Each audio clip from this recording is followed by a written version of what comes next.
J'étais pas au courant là, dans le PTMO-BC concernant les bacs, la subvention concernant les bacs. Oui. Si notre ville désirait avoir cette subvention-là, est-ce qu'elle doit également présenter un projet avec les infrastructures ou ça peut être simplement les bacs? Le PTMO-BC, à la base, c'est un programme d'infrastructure. Au niveau des bacs, c'est accessoire au programme. Donc, il faut déposer un projet pour avoir la subvention des bacs. Oui, mais est-ce qu'on doit également...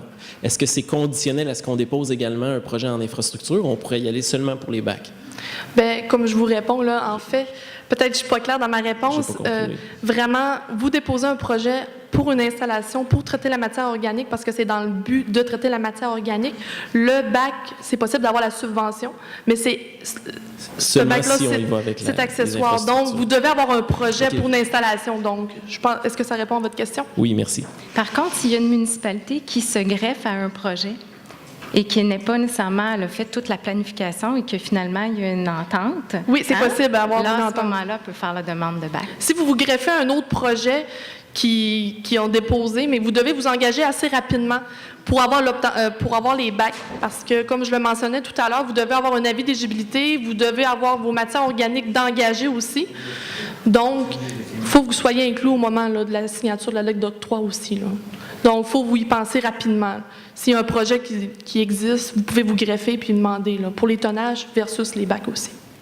Nous, on devrait arriver avec une demande pour du compostage fin d'automne ou début 2015. On a trop l'inquiétude. Vois-tu rester des sous pour nous autres? Oui, il en reste. Merci. Inquiétez-vous pas. Le programme ACDC, pourquoi restreindre l'admissibilité uniquement aux petites municipalités?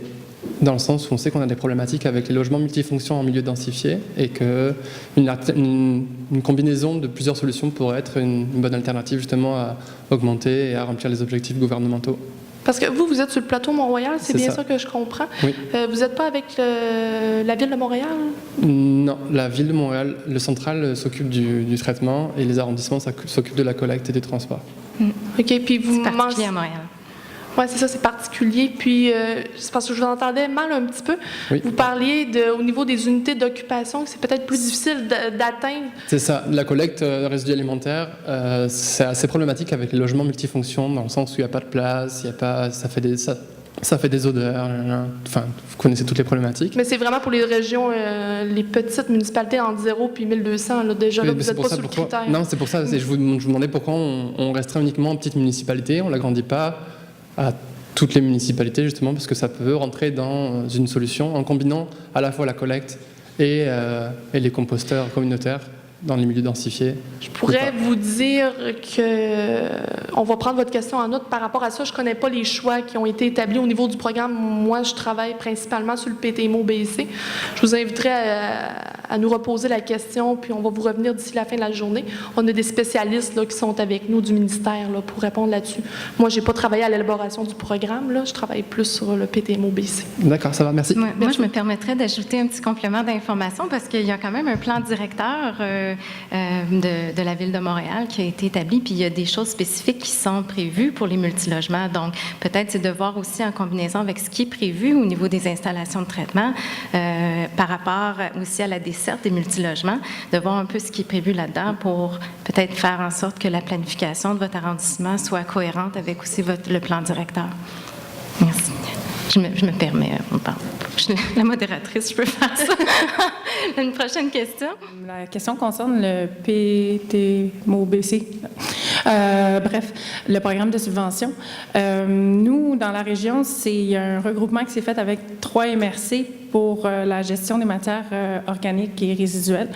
Je voulais savoir si la municipalité pouvait prendre la décision d'aller de l'avant avec un programme pour faire une infrastructure au niveau municipal.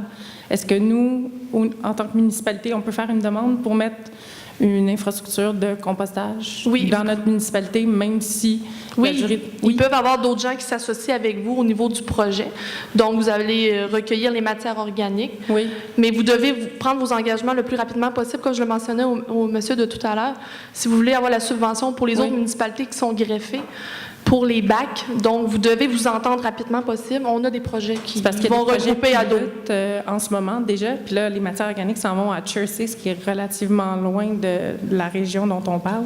Donc, de mettre en place une infrastructure de compostage, mais plus petite échelle, là, pas nécessairement compostage industriel, ça serait quelque chose qui pourrait s'inscrire là-dedans. C'est possible. Merci.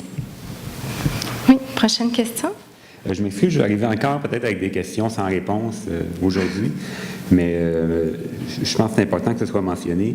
Vous avez souvent fait le rapprochement entre la date limite de 2019 pour l'exploitation des projets et le bannissement des matières organiques qui s'en vient. Moi, quand je parle du bannissement des matières organiques, chez nous, on me dit « Oui, mais quand? Qu'est-ce que ça va arriver? » Je leur dis 2020. Puis j'ai pas le choix de leur dire aussi qu'en 2013, il y avait un bannissement de prévu, puis il y en a un de prévu en 2014 pour d'autres matières. Donc, je demanderais quand est-ce que le ministère va arriver avec un vrai échéancier d'implantation du bannissement pour qu'on ait des vrais arguments pour convaincre nos gens, puis que la population aussi soit avisée qu'il y a un bannissement. C'est pas la Ville de Laval, moi, qui veut leur implanter, les obliger à récupérer les organiques. Mais c'est la direction du Québec, puis je pense que ça prend une campagne nationale là-dessus, puis un vrai échéancier de bannissement. Daniel, voulais-tu répondre là-dessus? Je t'invite à aller au micro là-bas. C'est notre spécialiste au niveau du ministère qui pourrait vous répondre sur le bannissement en 2020. Le message à donner aux élus, c'est que bannissement papier-carton 2013, bannissement bois 2014, bannissement matière organique 2020, c'est indépendant. C'est pas parce que papier-carton et bois ont décalé que ça décale le reste. C'est vraiment indépendant. Et là, les programmes qu'on met en place, PTMOBC, 2 phases, ACDC, on met en place ce qu'il faut pour couvrir l'ensemble du Québec. Donc, il faut qu'ils embarquent dans le train pendant qu'il y a des sous. Monsieur demandait tantôt, je vais déposer en 2015. Est-ce qu'il va rester des sous? La réponse, c'est oui. Est-ce que vous déposerez en 2020? La réponse, c'est non. Il n'y en aura plus. Donc, le message, c'est tout de suite. Et les bannissements de papier, carton et bois, en principe, on comprend que ça ne s'est pas fait en 2013. Ça ne sera pas 2014 parce qu'il y a des modifications réglementaires. Mais 2015, au début de 2015, normalement, ça va se faire. Mais tout est indépendant. Ce n'est pas parce qu'on a déplacé un qu'on va déplacer l'autre. Ça, c'est sûr. J'ajouterais aussi que nous, Recycle Québec, on participe également à envoyer le message du bannissement pour 2020. Donc, on l'envoie à différentes clientèles, tous les intervenants, en fait, autant les citoyens que les autres intervenants dans le milieu. Donc, bien sûr que ça se fait, je pense, vraiment en collaboration. Donc, oui, puis il y a aussi une stratégie qui est en cours d'élaboration en fonction du bannissement. Donc, ça aussi, ça va pouvoir probablement répondre aux questions. Merci.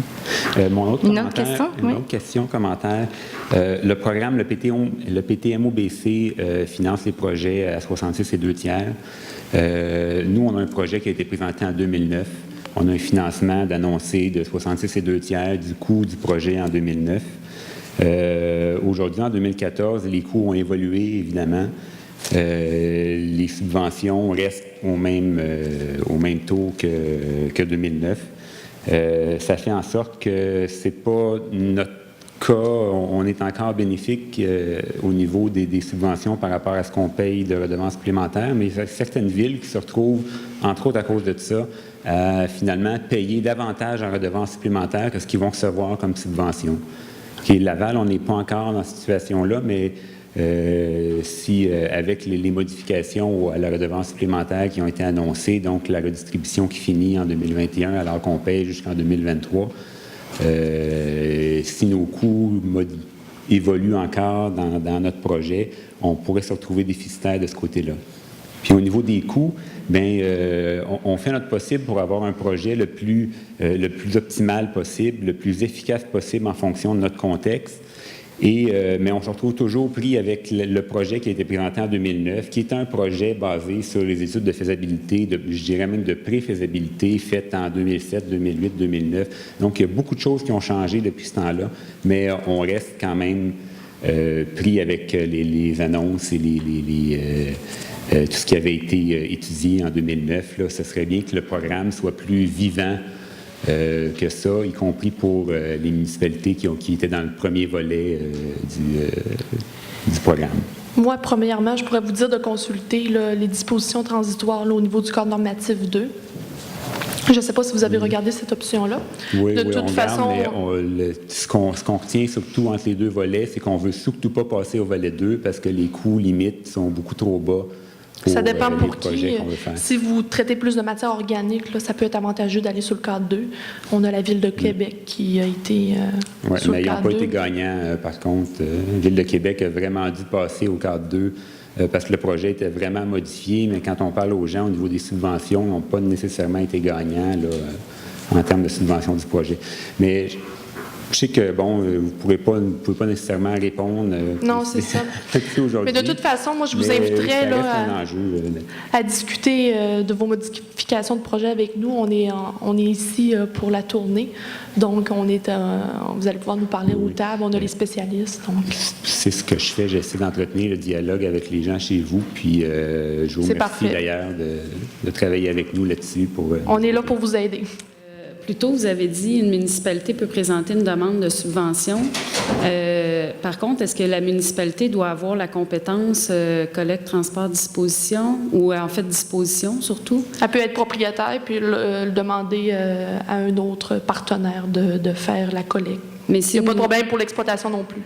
Okay. Est-ce que ça répond à votre question? Bien, en fait, je me demande, une municipalité qui n'a pas la compétence, en fait, qui a délégué sa compétence à une MRC ou à une régie, est-ce qu'elle peut quand même présenter une demande de subvention pour un projet pour sa municipalité alors qu'elle n'a pas la compétence au niveau de la disposition? Mon Dieu, vous me posez une question pointue. Là. Je vais vérifier je vais chercher la réponse, là, puis je vais vous revenir là, d'ici la fin de journée là, par rapport à ça. Je voudrais pas m'avancer sur c'est un peu. Parce que aussi, mais en fait, un peu dans la même idée, vous aviez dit plutôt que le projet doit être intégré au PGMR. Oui, vous devez éventuellement l'inclure dans votre PGMR parce que c'est une solution justement à la gestion des matières résiduelles. Donc, comme on a eu la présentation tout à l'heure qui disait que la PGMR qui était révisée, c'est le moment, si vous avez un projet, c'est le moment de l'inscrire dans votre PGMR révisé.